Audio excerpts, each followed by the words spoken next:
ইনকিলাব মঞ্চের মুখপাত্র শরীফ ওসমান হাদির মৃত্যুতে তার নিজ জেলা ঝালকাঠি আজও শোকে স্তব্ধ। সকালে নলছিটি পৌর শহরে খাসমহল এলাকায় তার জন্মভিটায় শুনশান নীরবতা বিরাজ করছে। বাড়ির নিরাপত্তার জন্য রয়েছে পুলিশি প্রহরা। জানা যায়, অংশ নিয়ে ওসমান হাদির বোন মাসুমা ভগ্নিপতি আমির হোসেন ঢাকায় অবস্থান করছে। এদিকে হাদির মৃত্যুতে জেলা জুড়ে রয়েছে শোকের ছায়া। তার সম্মানে নলছিটিতে আধাবেলা সব ব্যবসা প্রতিষ্ঠান বন্ধ রাখা হয়।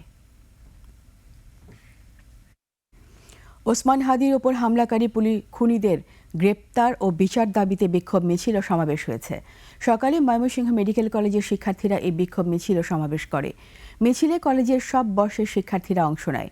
মেডিকেল কলেজের সামনে থেকে বিক্ষোভ মিছিল বের করে পুরো ক্যাম্পাস প্রদক্ষিণ করে। এ সময় তারা নানা স্লোগান দেয়।